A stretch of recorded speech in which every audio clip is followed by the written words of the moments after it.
Bonjour à tous, nous enchaînons tout simplement par la correction des exercices. Je rappelle qu'il y aurait une version PDF qui est déjà disponible en ligne sur le Drive. Et donc cette version vidéo vient juste compléter la version PDF pour ceux qui cherchent à avoir des explications sur la logique de raisonnement derrière. Donc nous commençons par le premier exercice. Donc on a nettement dit à chaque fois que la bascule RS est tout simplement une bascule qui est asynchrone. Mais cette dernière peut aussi être reliée à une horloge et donc on aura la RSH qui est tout simplement une bascule RS synchrone, c'est-à-dire qu'elle fonctionne comme une bascule RS dans son fonctionnement normal, tout simplement quand H est dans un état actif. Elle est éventuellement active soit sur frein montant, frein descendant, sur niveau aussi. Donc le cas de l'exercice, c'était une RS synchronisée en niveau bas de l'horloge. Donc elle est active sur les niveaux bas de l'horloge. Bon alors les chronogrammes sont assez approximatifs. Donc alors niveau bas, il y aurait un fonctionnement. Donc là, j'aurais que de la mémorisation de l'état précédent. Donc, alors ça dit que Q, en fait, elle a été placée avant l'état. Voilà, donc avant l'état, il était placé en niveau haut. Et donc tout simplement, je suis sur un état inactif, je fais de la mémorisation. Je montrer mes mots. Tac. Ensuite, je suis sur un niveau bas, je raisonne. Je peux fragmenter en deux. J'ai un reset qui est égal à 0, un set qui est égal à 0, un reset qui est égal à 1, donc ça va être un reset. Et puis sur ce niveau-là, c'est 0, 0, et donc tout simplement de la mémorisation de l'état précédent. Donc là, c'est de la mise à 0, et là, c'est la mémo de l'état précédent. Ensuite, alors sur ce cas-là, qu'est-ce qu'on aura? Alors on aura un état haut, donc un état inactif, de la mémorisation. Ensuite, je refragmente. Tac, bon, c'est assez approximatif. Vous pouvez juste considérer que voilà, ça fait partie enfin, le trait là, il est directement sur la ligne séparatrice. Donc vous avez un niveau bas, vous avez 0, vous avez un 1, donc c'est une mise à 0. Encore une fois, là vous avez un 7 qui est un 1, et puis là ça remonte un 1 vu que le 7 est égal à 1. Donc là c'est une mise à 1. Vous l'aurez compris, mémorisation, on est en état inactif de la bascule. Vous avez 1, 0, c'est une mise à 1. Ensuite, mémorisation, vous l'aurez compris. Parce que tout simplement on est sur un état inactif. Et là, tout simplement, vous avez un état inactif, c'est-à-dire un état plutôt actif. Vous avez 0, vous avez un 1. Donc on est sur du 0. Et puis vous avez 0, 0, donc de la mémorisation. Donc là, on a 0 parce que c'est une mise à 0. Et puis là, on a 0 parce qu'on a de la mémo. Parce que tout simplement, nous avons 0, 0 en RS. Voilà, donc c'est approximativement la correction pour l'exercice 1. Deuxième exercice, nous traitons de la bascule JK, qui est une bascule déjà synchrone, et sur frein descendant. Donc, encore une fois, il me semblerait que Q était déjà sur un niveau haut. Voilà, en état initial. Donc on va faire de la mémorisation jusqu'au prochain frein montant. Tac. Et puis on va se poser la question. Alors sur le frein montant, la valeur de J elle est égale à 1. Elle est égale à 0. Parce que c'est un peu décalé. Oui, c'est un peu décalé sur le. Donc c'est un peu. Si on aurait à corriger, ça va faire ça. Et donc là, c'est directement sur le franc. Donc sur le franc, on aurait J qui est égal à 0. K qui est égal à 1. Et donc JK égale à 1 veut dire que nous aurions. Donc dans ce cas de figure, nous avons un J qui est égal à 0 et un K qui est égal à 1. Donc tout simplement, c'est une mise à 0 et qui se prolonge jusqu'au prochain franc montant. Donc là, on a une mise mise à 0 jusqu'au prochain franc montant. Donc ce prochain franc montant, prochain franc descendant, désolé, vous auriez alors un J qui est égal à 1, un J qui est égal à 1, et puis vous avez alors un K qui est égal à 0. Alors dans ce cas de figure-là, c'est plutôt une mise à 1 jusqu'au prochain franc descendant. On est bien d'accord? Donc là, c'est une mise à 1. Voilà. Ensuite, prochain franc descendant, vous avez la valeur de J qui est égale à 0. Ouais, donc J égale à 0. Alors sur le prochain franc descendant, vous avez un J qui est égal à 0 et un K qui est égal à 1. Donc on est sur le cas de figure J égale à 0, K égale à 1, donc 0 jusqu'au prochain franc descendant. Et puis après, donc vous avez un J qui est égal à 1 et un K qui est égal à 0. Donc on est sur une mise à 1 pour la suite. Voilà. Donc là, c'est une mise à 0. Et là, c'est une mise à 1. Je rappelle que moi, quand j'ai fait les corrections, j'avais le schéma, le même schéma en fait que ce que je vous ai donné. Donc là, sur les corrections en reproduction, c'est un peu mal fait, même un peu pour l'ARS. Mais reprenez directement, c'est pourquoi je prenais un peu le temps pour voir la correspondance sur le schéma directement. Donc la première combinaison sur le premier franc, ça va vous faire un J égale à 0, un K égale à 1. Deuxième franc, vous avez une combinaison de J égale à 1 et de K égale à 0. Troisième franc, vous avez une combinaison de J égale à 0 et de K égale à 1. Et sur le quatrième franc et le dernier, ça va être J égale à 1 et K égale à 0. Voilà. Donc ça va basculer nettement entre les deux combis 0, 1, 1, 0. Et donc ça va vous faire une mise à 1 et une mise à 0 alternativement. Voilà. Ça, c'était pour l'exercice 2. Exercice 3. Vous avez un branchement de plusieurs bascules D qui se partagent, bon, qui sont actives sur franc montant. Et ces bascules-là, éventuellement, se partagent l'horloge. Sur niveau haut plutôt, et se partagent l'horloge. Donc, astuce déjà pour ces exercices, il faut retrouver la fonction logique de Q1, Q2 et Q3. Alors, très simplement, vous avez... Alors, Q1, c'est tout simplement... Bon, on va commencer avec les plus faciles. Vous avez Qn, Q2, bon, on va noter ça comme ça. Vous avez Q2N. C'est tout simplement Q1.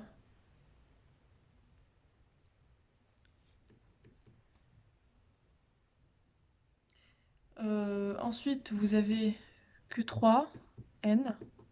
Alors pourquoi? Parce que tout simplement, les bascules D, tout ce qu'elles font, c'est un effet miroir. C'est qu'elles dupliquent en fait votre entrée en sortie. C'est-à-dire que vous avez votre Q3 qui va reprendre votre D, et votre D finalement, c'est tout simplement votre Q2. Pareil, votre Q2 reprend votre D, vu le fonctionnement de la bascule D en état actif, bien sûr. Et donc, finalement, ça va être que le Q1. Par contre, alors, Q2N. Par contre, Qn-1, il me semble, parce que c'est l'antécédent. Bref. Ensuite, vous avez le Q1 qui tout simplement est assez différent parce qu'il reprend la sortie de cette fonction-là. Et donc, tout simplement, ceci est noté un XOR. Un XOR, mais en inverse, vu qu'on a le signe inverse à ce niveau-là. Et donc, finalement, ça reprend deux entrées, Q2N et Q3N. Alors, faut savoir qu'on est sur des itérations, donc ma sortie Qn est fonction de plutôt Qn-1, Qn-1, Qn-1, Qn-1. Alors au niveau de l'exercice, je note bien que Q plus est tout simplement Qn, ou Qi plus, c'est-à-dire si vous notez que de plus, c'est tout simplement que de n, et Q de 2, c'est tout simplement Q de 2 n-1.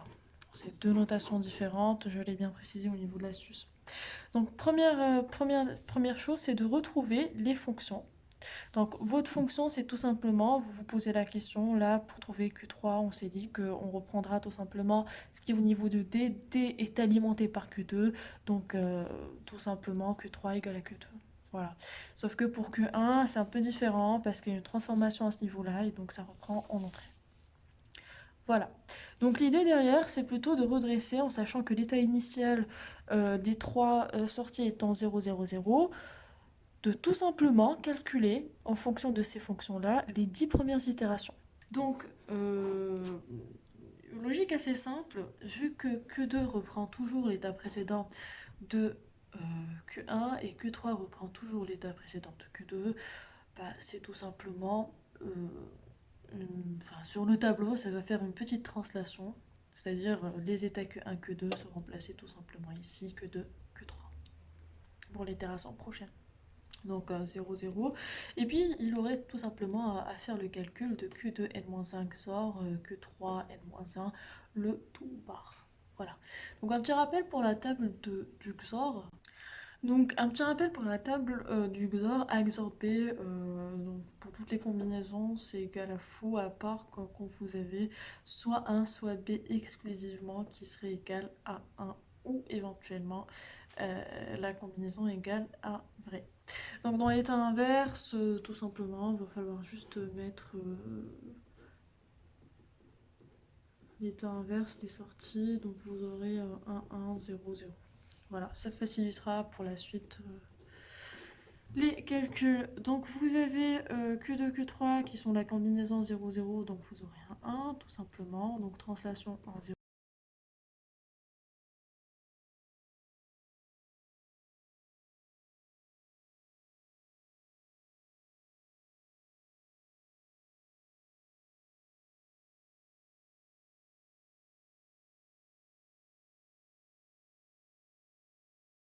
Alors pour cette partie, nous traitons de la correction d'exercice 4, donc très simplement un chronogramme pour des bascules sur franc montant, pour éventuellement une bascule D, une bascule Q1 est tout simplement la sortie pour la bascule D, et Q2 c'est pour la bascule JK. Voilà. Donc, bon, elles sont toutes deux actives sur franc montant. Voilà. Donc, premier franc montant, les deux sont éventuellement mises moins 0 au départ comme état initial. Franc montant. Alors, pour l'exercice 4, nous supposons, alors le chronogramme, enfin la sortie de la bascule D, c'est tout simplement Q1, la bascule JK, c'est Q2. Les deux sont initialement à 0. Et puis, alors là, il faut faire attention au branchement. C'est-à-dire, vous avez la bascule D qui reprend alors son entrée D à partir de la sortie complémentaire Q bar. Et puis, bon, vous avez l'horloge qui est sur franc montant. Voilà. Donc, tout simplement, votre D est tout simplement votre. Alors, D égale à Q par. Donc finalement, Qn, qui dans le fonctionnement d'une bascule D égale à D, est tout simplement votre Qn-1 bar. Voilà. Donc vous reprenez, donc là vous avez un 0 comme étant votre Qn-1, donc jusqu'à la première impulsion, vous inversez. Deuxième impulsion, vous réinversez. Donc vous faites du basculement finalement. Vous réinversez. Encore une fois. Et puis, si on a encore une fois à repenser la même logique, on s'est dit que Qn est tout simplement Qn-1, mais bar, vu que D est branché directement à la sortie Q bar, mais de l'état précédent. Donc là, j'ai un Qn-1 qui est égal à 0, j'ai un franc montant d'activation, donc ça va être tout simplement 1 jusqu'au prochain franc montant, et ainsi de suite. Voilà. Alors un peu dans la même logique, quand vous avez une bascule qui est branchée de la manière suivante, vous avez un J, vous avez un K, vous avez votre horloge qui est aussi sur franc montant, et puis vous avez Q bar. On peut s'amuser à dire que J et K, dans notre cas actuel, sont tous deux branchés à 1. Voilà. Donc, finalement, quand les deux sont branchés à 1, dans le tableau de la bascule, on fait éventuellement du basculement. C'est-à-dire, quand j'ai les deux entrées qui sont figées à 1, mon Qn est tout simplement mon Qn-1 mes barres. Voilà, donc là finalement on va reprendre. Vous avez un frein d'activation, vous avez votre Qn-1 qui est égal à 0, donc vous allez basculer vers un 1 jusqu'au prochain frein montant. Prochain frein montant, vous avez un 1, vous basculez vers, vous avez un 0, vous basculez vers un 1, vous avez un 1, vous basculez vers un 0, parce que de toute façon, les deux entrées J et K sont constantes, vous avez J égale à 1, égale à K, donc vous êtes toujours sur un état de la bascule qui est le basculement et qui est nettement résumé de la même manière que la fonction précédente où Qn égale à Qn-1 bar. Voilà. C'est très simple. Alors finalement, nous avons deux signaux, Q1 et Q2. Si on aurait éventuellement à parler d'impulsion, donc une impulsion, bah, déjà les deux signaux sont égaux, Q1 égale à Q2, c'est assez visible au niveau des chronogrammes. Donc si on avait à étudier un peu les impulsions, on s'est dit qu'une impulsion pour le signal Q1, donc ça va être ce fragment. Donc un niveau haut, un niveau bas, c'est la définition d'une impulsion. Voilà. Alors, par rapport à l'impulsion de l'horloge, on est sur un demi d'impulsion. C'est-à-dire que, tout simplement, une impulsion de mon signal Q1 au Q2 est vaut deux fois l'impulsion de mon horloge. Donc si nous avons un résumé, donc l'impulsion de mon signal, une impulsion de mon signal vaut deux fois l'impulsion de mon horloge. Alors la question dit qu'on souhaiterait éventuellement passer à 4 fois l'impulsion de mon horloge. Donc on devrait éventuellement trouver une certaine configuration entre les deux bascules, c'est-à-dire un certain branchement, de telle manière à ce que une impulsion de mon signal vaut 4 impulsions de mon horloge. Donc l'idéal tout simplement, ça va être de brancher. Alors pour ce faire, la configuration la plus simple, c'est de, sachant que voilà, on sait que on aurait doublé la longueur de l'impulsion tout simplement en changeant l'horloge. Donc, si je considère que mon signal Q1 est tout simplement un signal d'horloge, et bien forcément, mon signal à la fin, c'est-à-dire mon signal résultant au niveau de la bascule, sera forcément deux fois. Et donc en référence, vu que celui-là est déjà deux fois celui de l'horloge initiale, donc 2 fois 2, ça me fera 4. Donc tout simplement, je change mon horloge. Et donc je reprends, je dirais que la sortie Q1, c'est-à-dire mon signal Q1, est considéré comme étant l'entrée de l'horloge pour la bascule JK. Donc Q1 éventuellement devient l'horloge à considérer pour avoir Q2. Donc nous, on notera Q2', c'est-à-dire le nouveau signal pour la bascule JK avec la nouvelle configuration.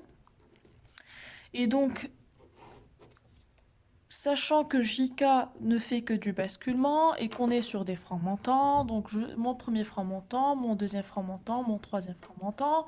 Donc premier franc montant, je suis à 0, je reprends jusqu'au prochain franc montant.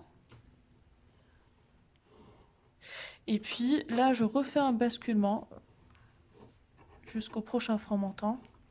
Et donc finalement, je résulte avec, encore une fois, le signal de Q'2 ou l'impulsion de Q'2 est deux fois l'impulsion de Q1 qui devient mon horloge. Or que tout simplement l'impulsion de Q1 ou de mon signal est tout simplement deux fois l'impulsion de mon horloge H initiale. Et donc je résulte avec 4 fois l'impulsion de H. Voilà. Alors pour l'exercice simple, on vous demande de réaliser une bascule JK synchronisée en fonction en franc montant d'horloge à l'aide de MUX 8.1 et le minimum de portes logiques si nécessaire. Ok. Donc l'idéal, alors c'est tout simplement de dresser un tableau.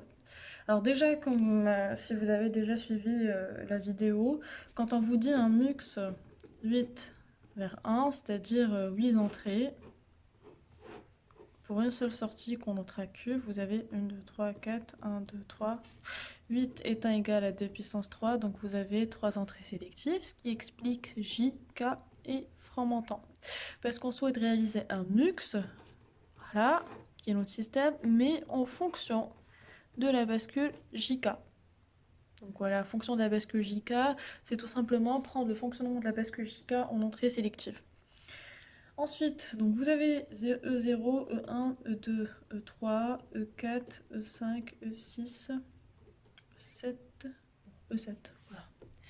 Et donc l'idée, c'est trouver, tout simplement, dresser un tableau, trouver la valeur de chaque entrée en fonction de la fonction de la bascule JK sur franc montant.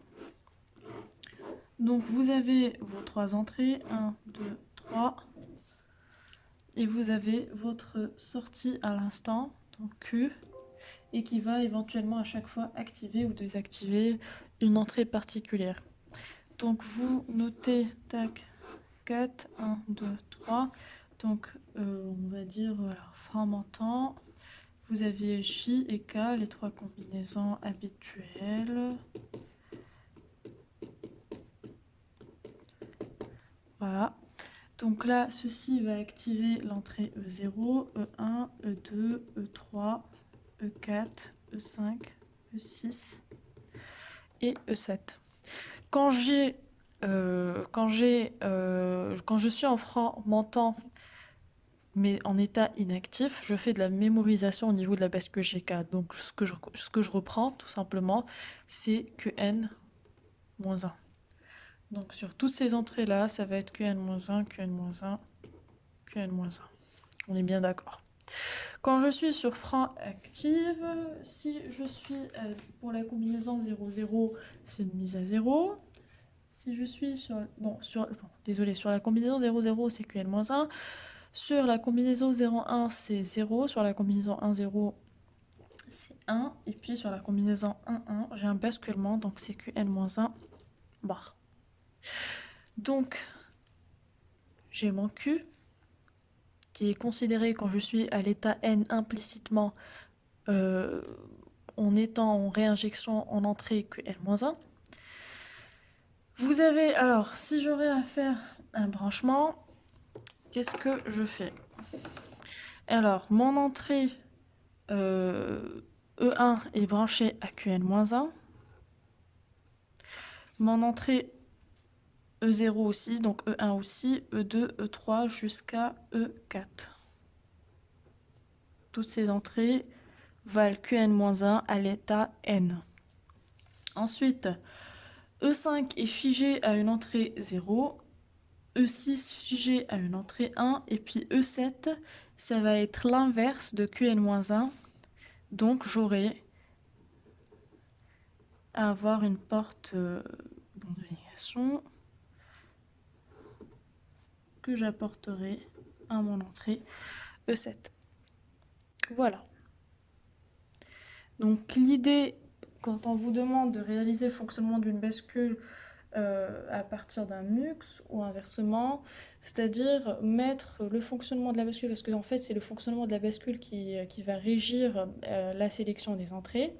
Donc vous mettez les entrées potentielles de votre bascule au niveau d'un tableau, et puis suivant le fonctionnement normal de votre bascule, vous décidez de la sortie, et puis la sortie décidera des branchements. Et donc là, vous savez que l'entrée E0 sera activée pour la combinaison 0,0 et franc descendant, ou pas franc descendant, mais autre que franc montant, j'ai envie de dire. Parce que je rappelle que sur les francs, c'est un peu une logique différente. J'ai un frein montant à ce niveau-là, un deuxième frein montant. Ceci est active instantanément que sur les freins montants et tout sauf le frein montant est considéré comme un état inactif de ma bascule. Voilà, ceci était pour l'exercice 5. Alors, exercice 6, nous avons éventuellement un MUX 4.1 et nous souhaitons savoir le fonctionnement de ce MUX correspond à quelle bascule. Donc, nous avons 3 entrées, votre A, B et H. Donc, nous dressons un tableau avec H, AB et puis avec l'ensemble des sorties. Donc, nous allons mettre là QN, puis les 8 entrées de base. 0, 0, 0, 0, 1, 0, 10, 0, 11, 1, 0, 0, 1, 0, 1, 1, 10 et 1, 11. Ensuite, ceci correspond à l'entrée E0, E1, E2, E3. Puis encore une fois, E0, E1, E2, E3.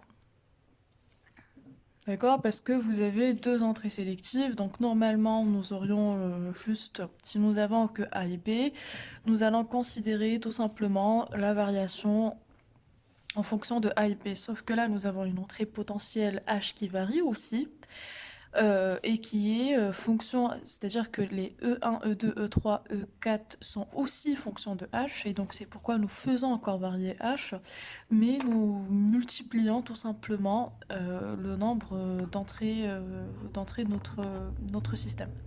Alors première étape, c'est déjà retrouver la fonction globale des entrées E0, E1, E2 et E3. Donc E1 est relié à l'instant n à Qn-1, donc c'est tout simplement Qn-1. E1 est lié éventuellement à Qn-1 à l'instant n, mais à H aussi par une porte logique et, donc ça me fera H fois Qn-1. Vous avez E2 qui est relié par une porte inversante à H, donc ça me fait H bar ou Qn-1 à l'instant Qn. Et puis vous avez l'inverse d'un XOR qui relie H à éventuellement Qn-1 à l'état Qn. Donc ceci est les fonctions, j'essaie de retrouver mes valeurs en sortie. Donc pour la combinaison, alors déjà il faut savoir que pour le tableau que j'ai proposé, c'est un tableau qui met H en dernier, celui-là met H en premier. Normalement, vous pouvez tout simplement retrouver vos combinaisons juste en inversant H. C'est un choix, vous pouvez faire ce que vous souhaitez. Alors, E0, pour la combinaison 0, 0, 0, elle est non dépendante ni de H, ni de A, ni de B, toujours fixe à Qn-1. Idem ici. Alors pour E1 par contre, il est fonction de H et de Qn-1. Donc quand H égale à 0, et j'ai une porte E, donc ça me fait un 0. Quand H égale à 1, fois Qn-1, donc ça me fera Qn-1. E2, alors, et les fonctions de H, donc H bar, ici H égale à 0, donc ça me fera 1, 1 plus Qn-1, donc ça me fera forcément 1. On s'est dit que 1 plus A dans la logique de boole égale à toujours 1. Parce que 1 plus 1 égale à 1, 1 plus 0 égale à 1. Et donc, ici, encore une fois, la même fonction. Vous avez H qui est égal à 1, donc H bar égale à 0. 0 plus Qn-1, ça me fera Qn-1. Ça commence à annoncer la couleur. Ensuite, vous avez E3, donc H. Alors là, par contre, on va faire un petit calcul. Donc E3 à ce niveau-là, donc on a c'est égal à H plus, enfin XOR Qn-1 le tout bar. Vous avez H qui est égal à 0, XOR Qn-1, donc Qn-1 peut égal à 0 ou peut être égal à 1. Donc on met les deux suppositions, donc on étale les deux propositions possibles. On mettra I et II, parce qu'on ne connaît pas la valeur de Qn-1. Donc 0, enfin tout ça bar. Je rappelle que ceci est la valeur correspondante à Qn-1. quand là vous avez h égale à 0. Donc on se dit, alors 0 XOR 0, c'est tout simplement... alors XOR 0 XOR 0, le tout bar est tout simplement égal à 1. Et 0 XOR 1, le tout bar est tout simplement égal à 0. Donc, en fait, finalement, si on aurait à écrire la sortie en fonction de Qn-1, on est sur du basculement. Parce qu'on fait du Qn-1 bar. Donc, Qn-1 bar. Quand je suis sur cette configuration-là, je dis alors H ou Qn-1, première cas de figure, j'ai H qui est égal à 1, XOR Qn-1, alors Qn-1, je ne sais pas si c'est égal à 0 ou égal à 1, donc je mets les deux combinaisons. J'ai 1 XOR 0 bar, ça me fait 0, et puis 1 XOR 1 bar, ça me fait 1. En fonction de Qn-1, c'est tout simplement Qn-1, donc je fais de la mémorisation, et donc c'est mon Qn-1. Donc Qn-1. Ça s'annonce la couleur, on reconnaît la fonction, donc on reconnaît la valeur de A et B, c'est tout simplement JK.